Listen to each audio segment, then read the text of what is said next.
Hi, everyone. I'm Luciana. I'm Claudia. And this is Where We Land, a podcast about immigrating and multicultural identity. On today's episode, we're talking about marriage, kids, or maybe neither. It's an episode where we dive deep into the awkward conversations you sometimes have to have when you've lived far away from your small conservative town for a while and you go back to visit.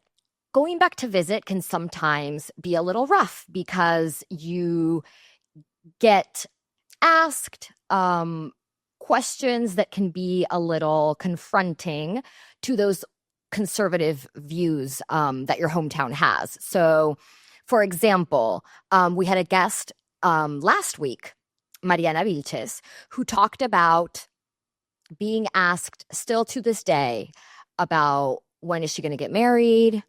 Doesn't she want to settle down? Yes. When is she going to have kids? She is 39 years old, single. And so she still gets asked these questions. And I, of course, related to her when she told us this because I am also a single, child-free, 30-something-year-old woman. And whenever I go back to visit Peru, I also get these questions. And they don't just come from like older generations or friends of my parents or grandparents, aunts and uncles. It also comes from people my age. It also comes from friends. And you're there for a visit. You don't want to make a big to-do about it. Because you just want to spend the few time that you have, like the little amount of time that you have there, having a good time and enjoying connecting with people. So you don't really want to get into a conversation where you have to like explain why your decisions are so different from what these people want from you. These people that you care about, that you want to connect with, but you just also don't want to spend your entire vacation like justifying your life choices. Exactly. And also, I would add that, sure, one thing is like you could argue like your family and your close relatives, but it is also being asked, especially if you live there, by kind of just everyone. Everyone really, like, whether they're super close to you or not, I feel like are always asking these questions. Yeah. Just people that like are in circles or people that you like maybe bump into. Very intimate questions that just feel kind of out there for anyone to comment on, or ask about. And like that makes, I think when in our conversation with Mariana, I've been in situations with her where, sure, her close friends have asked her, but she's also like, received a comment or not from like just a random person that we're just like, and it is, I think that if you're there and you've like kind of never left and that's normal, that's kind of like what and you can still be like, oh, like this is extra, but it's kind of just like you're more used to it. But then when you immigrate, like when you leave and you've lived somewhere else where, either you're not in like, it's not as conservative or, just people don't ask these questions. The shock back, which is what I think Mariana has been experiencing the last 5 years, is, can be a lot and can also be like, what do you care? And also, can we please talk about anything else? This is such a small portion of my life or non-existent. Yeah. Can we just like talk I'm doing about so other many stuff? other interesting things. I've made it clear that I'm not pursuing either of those two paths, not having a husband, not having children. The point that you bring up about how maybe if it's your family versus when it's like randos, I think that's a really fair point, and I want to kick off the conversation there. So my question is, how do you feel about invasive questions in general? And when is a question invasive? And when is it just like, oh, someone wanting to connect and genuinely interested in your life?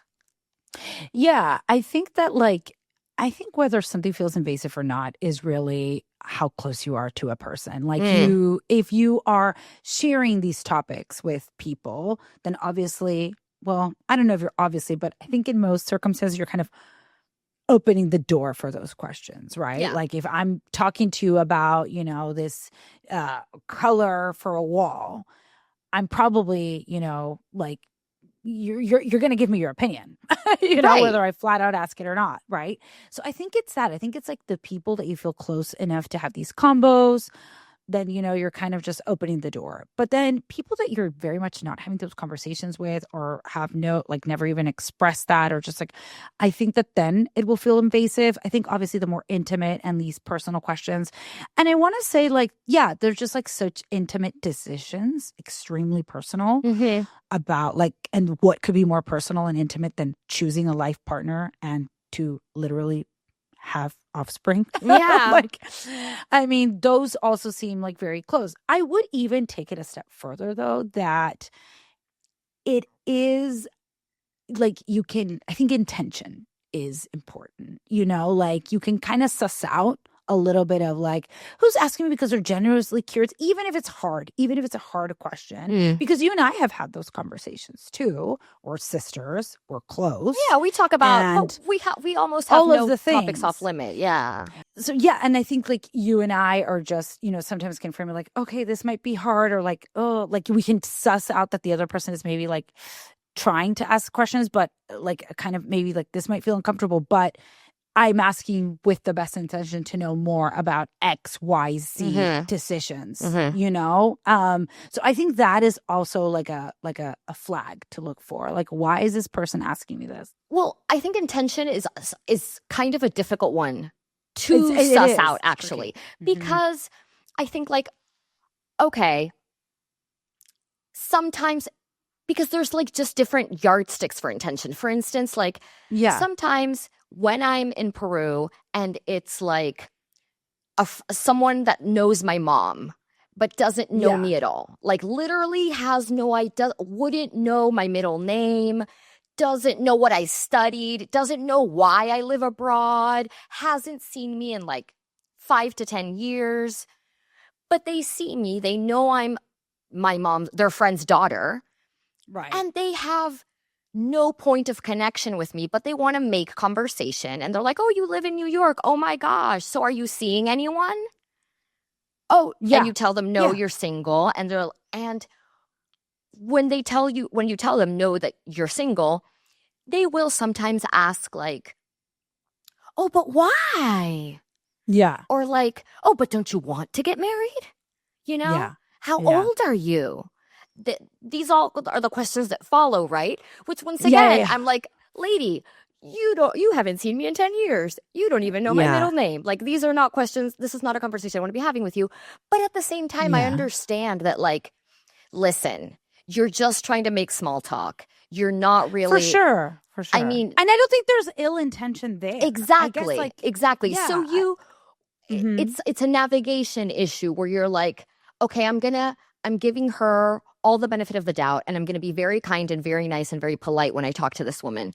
But also, I don't even think she's ready to hear my philosophies on dating and marriage. They're too modern for her ears. I feel like in that specific example, you could either shut it down real quick with something that's just going to shock her and there's going to be no follow-ups, or you could have the little light sprinkled combo. Oh, Exactly. Like, again, you're like, you clocked it. The intention is small talk, or just like, oh, like a check-in, whatever, right? But that's it. There's nothing, like, there's no ill intention there. I feel like there's other examples where you can suss out. I think I agree. Sussing out like the intention is the hardest one. Yes, because I also think sometimes the person can have like the purest of intentions, but it's still not something I want to engage with, even in the surface level. For instance, there is this type of questioning that I've gotten sometimes where the way that the questions are being asked are so like forceful, in the sense that like they just want you to say, I want to get married. I want to find a husband. I want to have children. That's what they want to hear. They're like trapping you for you to give the answer. Exactly. And they're being very forceful about it. And they're like, but don't you want kids? Because kids are lovely. Like, you don't know. You don't know because you don't have kids. But having kids is the best thing you're ever going to do. You need to start. And you're getting older. So if you actually want children, you should be having them. You need to be having them now. Don't you want kids? And it becomes very They're intense. like giving you the PSA that you never needed to hear. Or like, girl, I know everything you're saying right now. What do you think? This is like a news flash? Yeah. And once again, these people, they might be people, like sometimes they're people that I actually know, like friends of my mom that I'm going to see again, and I don't want to disrespect, but also it's like I have no time to I have spend no or time. I don't want care. to I don't engage in care. this at all. And that's when it gets tricky, when you're like, I want to shut this down now, but the only way to shut it down sometimes is to be a little forceful back, you know? Yeah. And that's when it can get tricky, because sometimes the aunties can get upset. They're like, oh, Claudia was a little rude to me. And they'll tell that to my mom. And my mom was like, oh, Claudia, why was she rude to her? And this poor woman, it has no ill intent. And I'm like, because I didn't want to have a 30-minute conversation with her about this. Have you ever felt like with a close relationship that, like with a close friend or something, that you are having this conversation, children, marriage, whichever, and back home, right, in Peru, and they've asked something that has felt too invasive? Yeah. Oh, yeah. Like, example.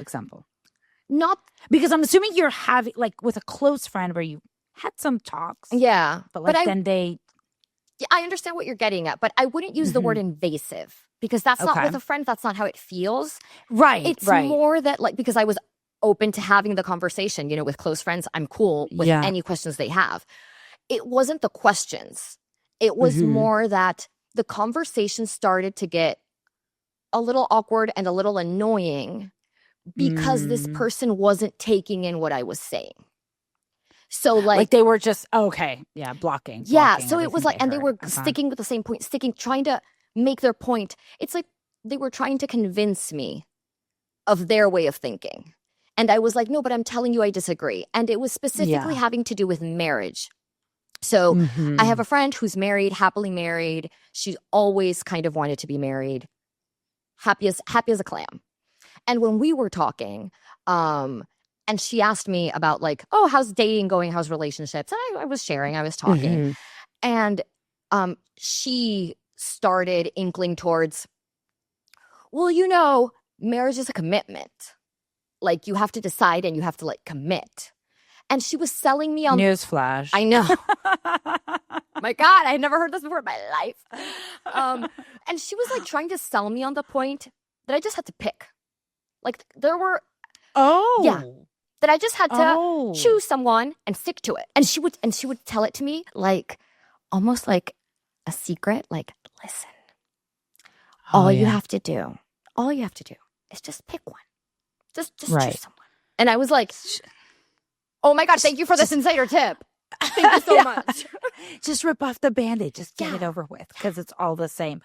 It's just a very old-fashioned way to look at marriage, like, as, you know, I don't know. It's just like, I get it. Like, there's also this like, oh my gosh, like this, your soulmate and stuff, which I feel like is so extra too. But just this like kind of like any option will work. Also, yes, it is very old-fashioned. It is very old-fashioned. But I feel like that's what this whole thing is about. It's like when you go back for a visit and you're reconnecting with these friends that you care deeply about. Yeah. And they have very old-fashioned ideas about how they want to live their life.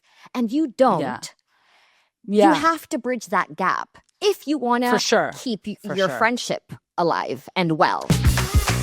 I haven't experienced what you have in terms of like with the questions about like getting married, because, you know, I got married at 30. I think like I had a lot of friends that were kind of in my same boat that like would get married and have some years with their husband before having kids, right? But I do remember my husband and I were in Peru for a family thing. It was actually grandfather's funeral, his service. Right. Okay. After the service, people are coming by to like, you know, give us their condolences. And I think this is like an aunt of his. I can't even remember exactly who, but someone very old. I want to say like late 80s old. You know, bless her. And she touched my stomach and turned to my husband and said, "There's no baby in there. Hurry up." And I just burst out laughing because like yeah, this tracks. Like, this is what I would expect. This is what you get asked here. Yes. Also, like, it's comical. It's been 2 months, like, whatever. Yeah. And like, it's just not was so not on our radar even. But I could imagine that, like, if I would have been trying to get pregnant or been wanting to have had a baby already, that could really have gone another way. Like, for me, I just laughed. My husband was like, oh my God. He was a bit more like appalled. Right. Like, what is happening?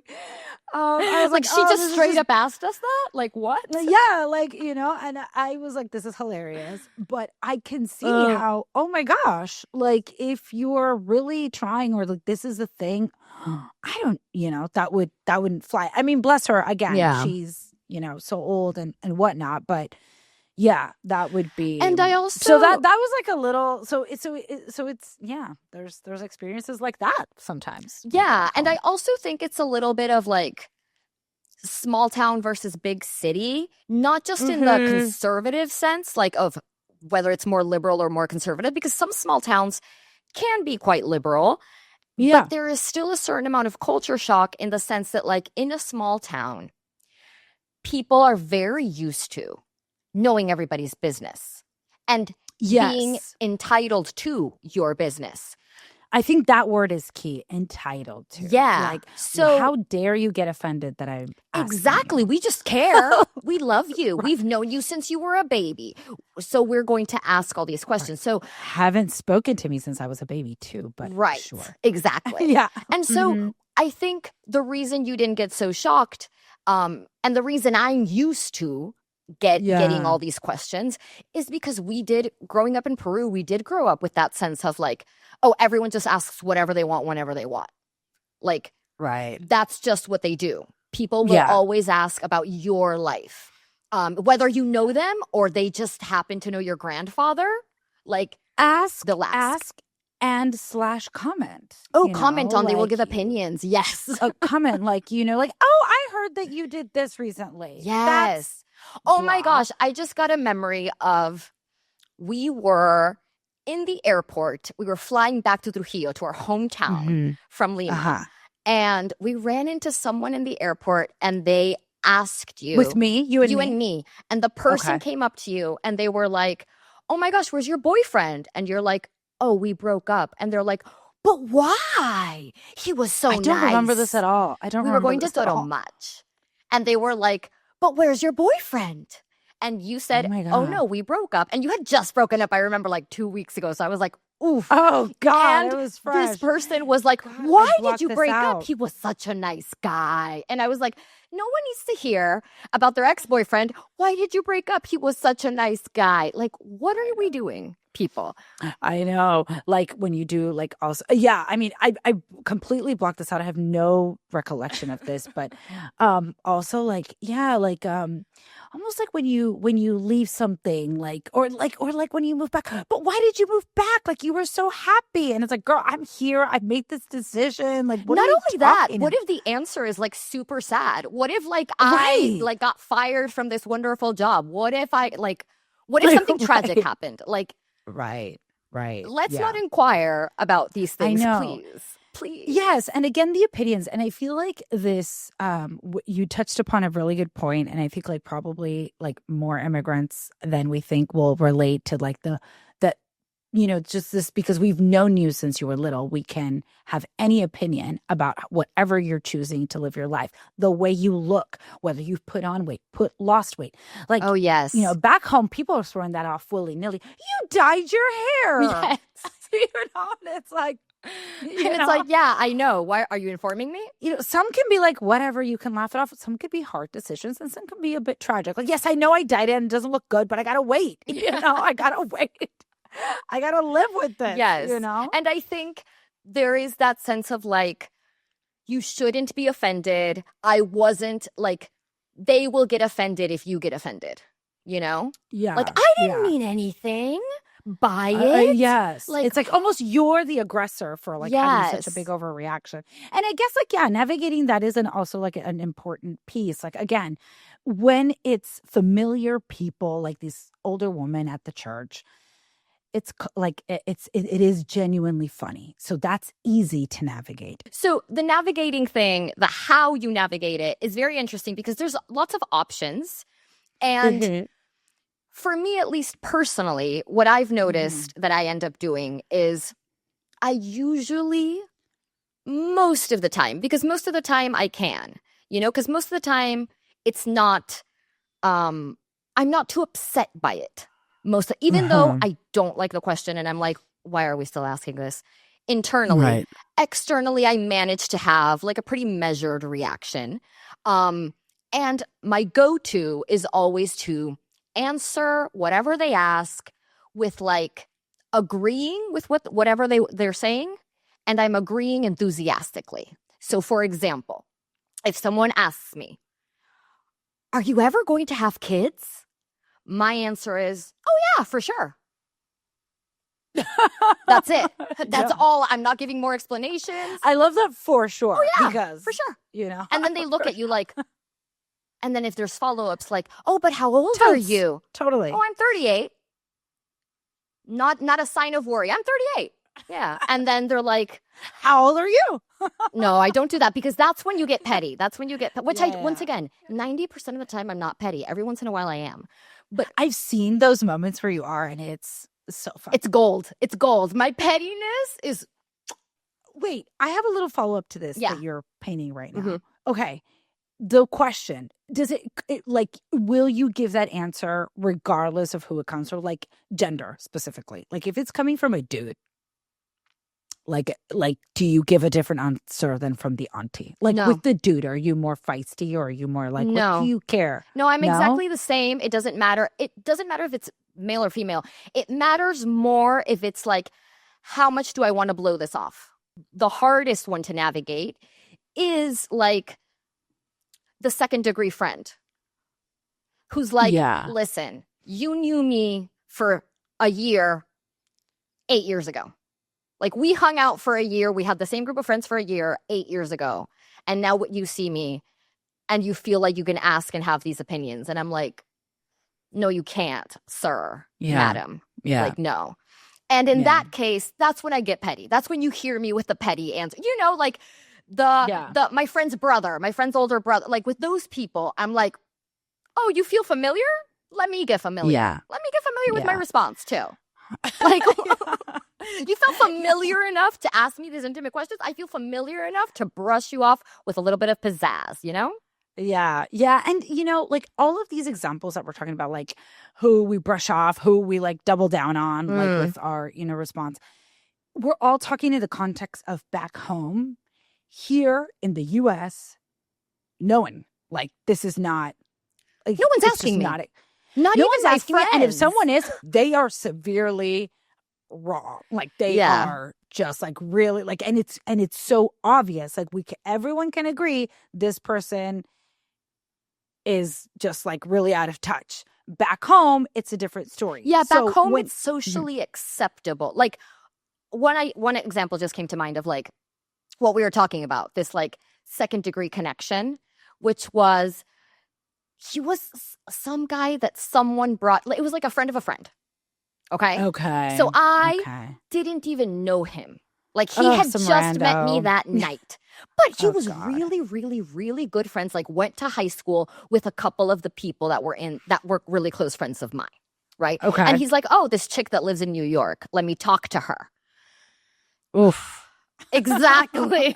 And I was like, bro, this is not it. So he asked me something about being single because we were talking about dating life or whatever. And he either asked me if I wanted to stay single or like, why are you single? Something along that lines. I think it was like, why are you single then? Because we were talking about relationships and I was with friends. So I was like, oh yeah, of course I want like a long-term commitment. Like, yeah, I'm open to all of that. Like, that's why I'm not dating just to have like, casual encounters. Like, yeah, I'm seriously dating and this. And I shared a couple of experiences and he was like, well, then why are you single?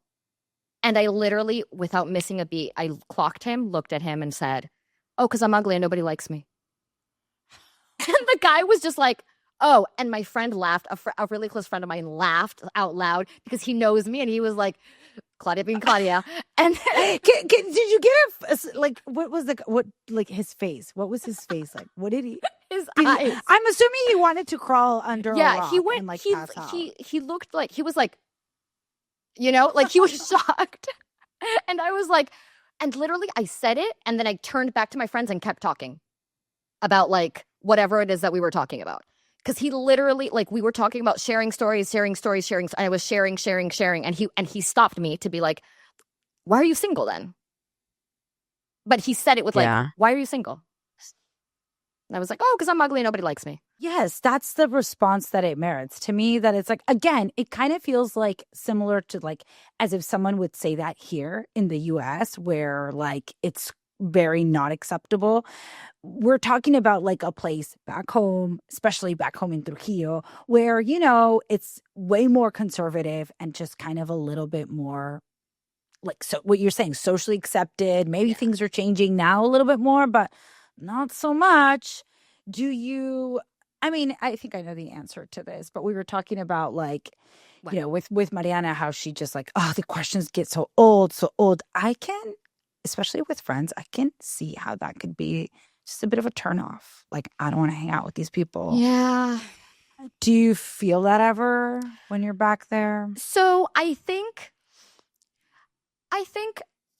like as far as like my close friends go, like they've got slack, Okay.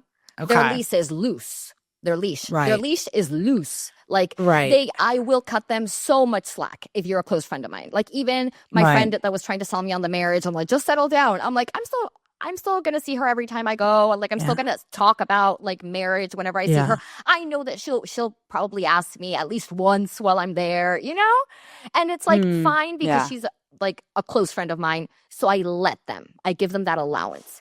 But like I said, I only have so much patience. So that patience is spent on my friends and family.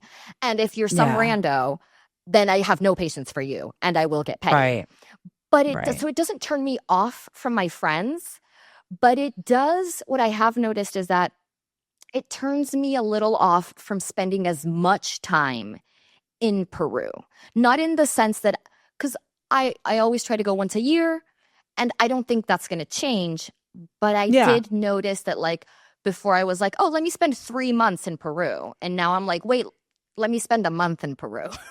Right. I mean, like, and I think like smaller doses, like maybe you go multiple times, but like it's smaller dose because yes, like your cup gets full and I can take so much of this. And like you say, your friends have like endless slack, but yeah, I mean, you aren't just in a bubble. So you are interacting and you're going to places with other people. So I can assume like Mariana in our conversation gave me the impression like I can't with these questions. And like she's like fielding questions from these people. And it's just like, oh, that can get old quick. That can. And that's what I noticed about the amount of time spent there in one chunk is like the longer you're there. When I did that 3-month stint, that last month, I felt so integrated back into society that everyone that I was reconnecting with people I hadn't heard from in 15 because they're like, oh well, Claudia's here. And so I was being included into everything and I was meeting new people and I was like, no, this is too much because now I'm running into people and meeting people and interacting with people that I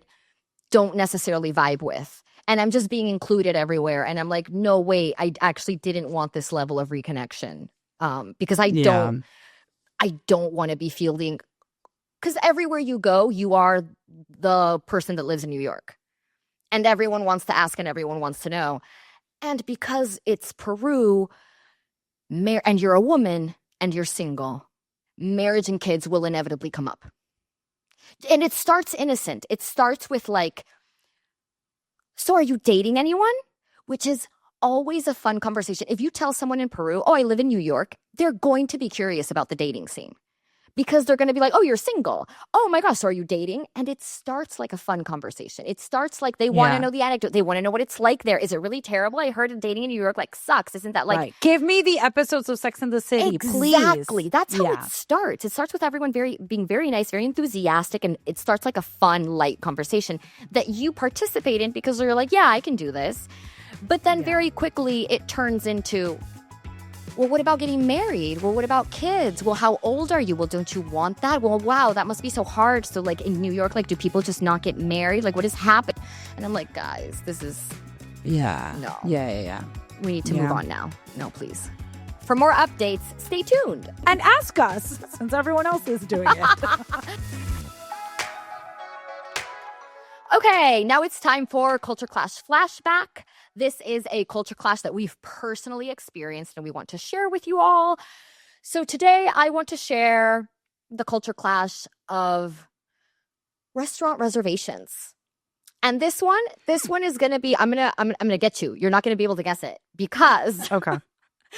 My culture shock comes from the fact that I think I've been living in NYC long enough that I book a reservation no matter where I'm going. I'm going to a cafe, reservation. I'm going to a bistro, reservation. I'm going to the bakery around the corner. I'm reserving a table.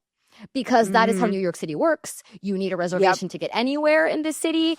And it's a whole system to navigate. It's a whole system to navigate. And I am so indoctrinated into New York City life and lifestyle that over 4th of July weekend, I went on a girls' trip to Nashville. And we were, like any good New Yorkers, we were making reservations left and right and left and right and left and right. We were booked and busy. We were like, yes, confirm. Awesome. We got the best because we looked up the best restaurants, like all the best like lists, recommendations. We're like, we're going to the Fire, the places that you have to go, where the best food. So we better reserve. Every single place we went to, free tables, accepting walk-ins. No lines. Everyone was seated within like 3 minutes of arrival. Okay.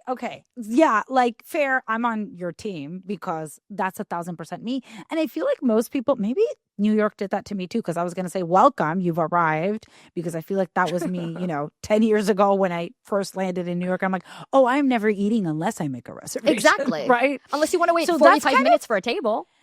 And that's kind of how I go about it for everywhere, like when I travel and stuff. I would even say like Peru is like you got to reserve at least like the pop-in spots. Yeah, the pop-in spots in Peru you got to reserve. Nashville. Huh. There you go. Who would have thunken, right? And here's the thing. We were so New York about it that the first day after the second place we went to did lunch. Oh, open tables everywhere. What do you know? At dinner, we all looked at ourselves and we were like, did we get our recs wrong? Like, are these not the best places to be? Like, why are there no lines? Like, why are they? Why is it? Were you guys going super late? Like, no. Oh. We were going to lunch at 12 and we were going to dinner at like 8, and kitchens were closing at like 10 or 11. Like, it was in early town. Okay. But yeah, so at first we questioned it and we were like, oh my God, I think maybe these aren't the places to be. And then we started asking locals, like every single local we would run into at a bar, we would be like, oh, what are the best restaurants? And they would all say the same one. So we were like, no, this is it, guys.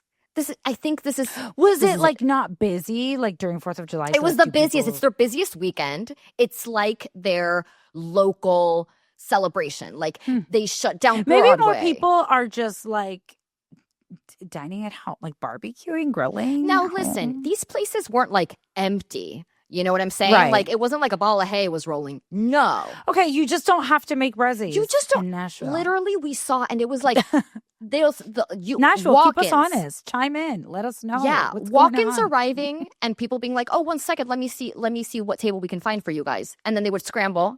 3 minutes later, here's your table. So the last day we switched up a couple because like we did one place that we had a reservation for dinner. We ended up doing it for brunch because we saw that they had like this great brunch. So we switched that out, canceled the reservation, and that night we just went to a place and we just like showed up and we're like locals. We're just showing up.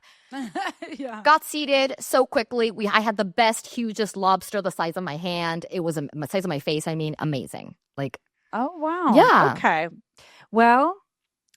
So Nashville does it right, I guess, yeah. is what I'm saying. I'm coming full circle and saying, New York, you suck. Why are we waiting in line? I walk down the streets of New York. There's lines and lines. I don't want to do a line again in my life. Even if you have a reservation, it's like you still have to wait for your table. It's just so annoying. Yeah. But it's also like we're never not going to go. So yeah, New York, you have us. Lastly, current faves. This is where we share our favorite piece of Peruvian or American culture right now. And mine is really neither Peruvian or American. Mine is universal. Okay. Because what I'm loving right now is my Oh birthday. my God. Because my birthday was yesterday. Yes, it was. I'm officially 40. Mhm. Dun, dun. The big 4-0. There should be like a big 4-0. So yeah, and I loved it. I really loved celebrating. I feel like I've been celebrating kind of all month, but it's like it's just been very busy. But I feel like I really have been celebrating at least all weekend. And yesterday was such a nice day. And I am really, only one day old, but I'm really loving 40. Like I didn't think that it would feel like it feels the same, but it feels so good. I'm loving this age. And I guess like 38, 39, so far 40 is great. So I'm just like really happy where things are at. So yes. Did you celebrate in any specific Peruvian way? Was there anything at all Peruvian about any of your celebrations? No. Then you went American with the birthday. I guess when we sing happy birthday in our family, we sing both in English and in Spanish. Oh, so, that's nice. There's that. Yep.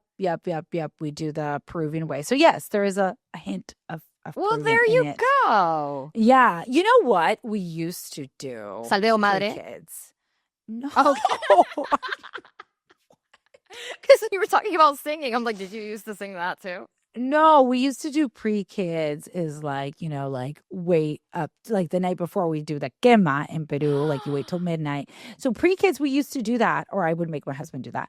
Like we would celebrate like a little bit the night before, wait till midnight, say like happy birthday, kind of like one does for New Year's. Yeah. We do that. But no, since having kids, like, oh God, no. I love a good quema. I want to be alive on the day of, so I need my beauty rest. But no, it was a really, really fun day and just really into being 40. Well, I'm glad. Bring it. I'm glad you're into being 40. I think it suits you. It's a nice round number. You have 2 kids. I feel like 40 just like that makes sense, It's where I'm at and it's great. Well, I'm so happy for you. And I'm glad that you have a tinge of Peruvianness in your birthday celebrations. I'm really happy about that. That wraps it up for us today. You can support us by subscribing to our YouTube channel and giving us a 5-star rating wherever you listen to podcasts. And if you have any questions, you can, of course, write to us at wherewelandpod@gmail.com. You can do the same if you want to share your multicultural or immigration experiences. We'd love to hear from you. Hasta la vista, babies. Ciao, ciao.